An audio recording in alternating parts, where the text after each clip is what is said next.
Master को प्रणाम। आइए सुनते हैं एक स्टोरी, तो महसूस करें कि मैं कृतज्ञ हूँ शिक्षा के सही अर्थ को जीवन में उतारने के लिए। सच्ची शिक्षा का अर्थ आइए समझते हैं कि यह बात तब की है जब कौरव और पांडव गुरुकुल में शिक्षा प्राप्त करने गए हुए थे। छात्रों के बीच गहरी प्रतिस्पर्धा का माहौल था। हर कोई आश्रम में पढ़ाए जाने वाले सभी विषयों में सर्वश्रेष्ठ बनना चाहता था। वे चाहते थे कि उनके गुरु उनकी प्रशंसा करें। वे कड़ी मेहनत से पढ़ाई कर रहे थे और गुरु अपने विद्यार्थियों से प्रसन्न थे। एक दिन गर्मियों के दिनों में गुरु द्रोणाचार्य को किसी काम के लिए दूसरे शहर जाना पड़ा। उनका कई दिनों तक आश्रम से दूर रहने का कार्यक्रम था। उन्होंने अपने सभी छात्रों को बुलाया और उनसे कहा कि वह कुछ दिनों के लिए आश्रम से बाहर जा रहे हैं और इस दौरान उन्हें कुछ पाठ याद करने होंगे। एक सप्ताह के बाद गुरु द्रोणाचार्य लौटे। अगले दिन उन्होंने छात्रों को कक्षा में बुलाया। सभी छात्र बहुत खुश थे और हंसते हंसते कक्षा में आए। कक्षा समाप्त होने के बाद गुरु ने छात्रों से पूछा कि वे उन्हें बताए उनके बाहर रहने के दौरान सभी छात्रों ने कितना अध्ययन किया। एक एक करके सभी छात्र राजकुमार आगे आए और उन्होंने बताया उन्होंने कितनी मेहनत की है। किसी ने 3 पाठ पढ़े थे, किसी ने 4, किसी ने 5 और इसी तरह सभी आगे आए और सभी ने बताया। गुरु ने मुस्कुराते हुए एक एक करके प्रत्येक छात्र को खड़ा किया और उनकी उपलब्धियों को लिखने लगे। अंत में युधिष्ठिर की बारी आई। गुरु ने उन्हें उम्मीद से देखा। कक्षा के सबसे अधिक लगनशील छात्र थे, पर युधिष्ठिर दूसरों की तरह जोर से नहीं बोले। उनकी आवाज़ धीमी थी और मुश्किल से कुछ कह पा रहे थे। चलो धर्मराज, शिक्षक ने उत्साह से कहा, जब मैं बाहर था तब तुमने क्या किया? मुझे यकीन है कि तुमने सभी पाठ याद कर लिए होंगे और कुछ अतिरिक्त काम भी किया होगा। युधिष्ठिर ने धीमी आवाज़ में उत्तर दिया, मैंने केवल एक वाक्य पढ़ा, समझा और सीखा है गुरुजी। द्रोणाचार्य स्तब्ध रह गए। उन्हें अपने कानों पर विश्वास ही नहीं हो रहा। सिर्फ एक वाक्य?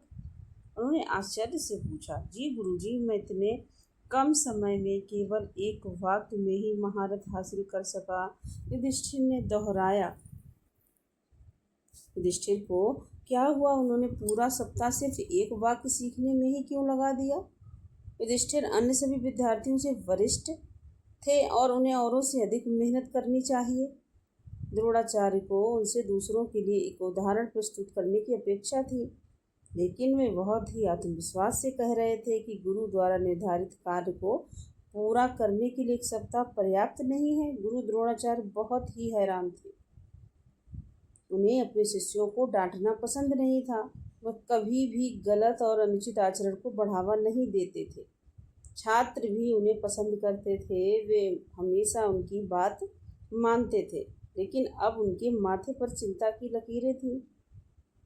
सभी को उम्मीद थी कि गुरु युधिष्ठिर से बहुत नाराज होंगे। वे जानते थे कि अपने आलस्य के लिए युधिष्ठिर को डांट पड़ेगी। छात्र अब आपस में कानाफूसी कर रहे थे। क्या गुरु भी युधिष्ठिर को दंड देंगे? वे उन्हें कैसे दंडित करेंगे? वे उन्हें क्या करने के लिए कहेंगे? क्या वे उन्हें माफ़ करेंगे? ये पहली बार था युधिष्ठिर ने अपना गृह कार्य नहीं किया था।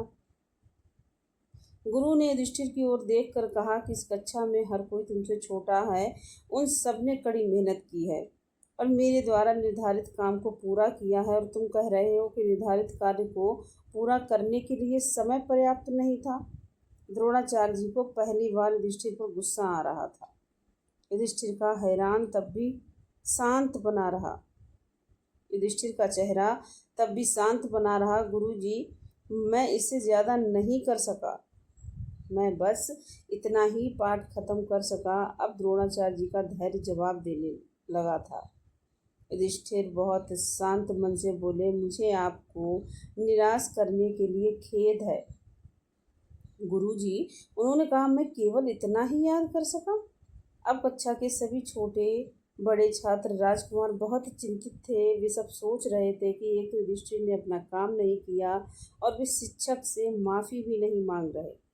वे निश्चित रूप से बहुत परेशानी में पड़ जाएंगे, बहुत बड़ी परेशानी में पड़ जाएंगे। उन्हें एक दूसरे से इशारे में सिर हिलाते हुए कहा। द्रोणाचार्य जी अब अपने आप को नियंत्रित नहीं कर पाए। उन्होंने गुस्से में कहा कि मैं तुम्हारी अवज्ञा के लिए तुम्हें दंड देने जा रहा हूँ। फिर युधिष्ठिर ने शांत और धीमी आवाज़ में कहा, मुझे आपको निराश करने के लिए खेद है गुरुजी, पर मैं इतना ही पढ़ सका। पूरी कक्षा हैरान थी। वे सभी युधिष्ठिर को पसंद करते थे। वे सब अपने गुरु को भी पसंद करते थे। वे सब सोचने लगे कि युधिष्ठिर माफ़ी क्यों नहीं मांग रहे। गुरु जी उन्हें माफ़ कर देते। वे अब उस पाठ को याद करने का काम कर सकते थे और हम सभी की उनकी मदद भी कर देते। एक बार फिर खुश हो जाते। लेकिन गुरु उन्हें जितना डांट रहे थे उतना ही शांत होकर अपनी बात समझाने की कोशिश कर रहे थे। अचानक गुरु को लगा कि कुछ ठीक नहीं है। शायद युधिष्ठिर ने बहुत ही असामान्य काम किया है, इसीलिए डांटने पर भी वह शांत है। वह वाक्य है जो तुमने सीखा है? गुरु ने पूछा। वह क्या वाक्य है जो तुमने सीखा?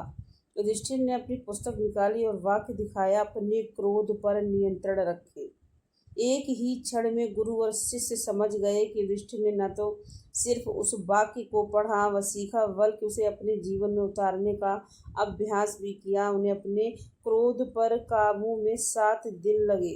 युधिष्ठिर इतने बुद्धिमान थे, यह जानकर गुरु द्रोणाचार्य की आंखों में आंसू आ गए। उन्होंने युधिष्ठिर को गले लगा लिया और कहा, वत्स, मुझे तुम्हारे प्रति कठोर होने के लिए क्षमा करना। आज तुमने मुझे सिखाया कि पाठ कैसे पढ़ना चाहिए। अगर सब तुम जैसे हो जाएं तो स्वर्ग धरती पर उतर आए। एक समय में एक ही लक्ष्य रखने पर एक ही कार्य करने से हम अपने आंतरिक संसाधनों का प्रयोग सर्वोत्तम तरीके से करके जीवन को बहुत आगे बढ़ सकते हैं। तो इस तरह से दुर्योधन ने क्रोध पर नियंत्रण कैसे पाए और 7 दिन तक उन्होंने इस प्रक्रिया को जारी रखा और द्रोणाचार्य से ऊंचे स्वर में बात नहीं की और डांटने पर भी उन्होंने बिल्कुल भी अपने उस क्रोध पर धैर्य बनाए रखा। और इसी तरह हमको भी अपने जीवन में एक लक्ष्य प्राप्त करने के लिए एक ही पर टिके रहना चाहिए, तभी हम एक एक कर अपने जीवन में अपनी बुराइयों को दूर कर सकते हैं। धन्यवाद।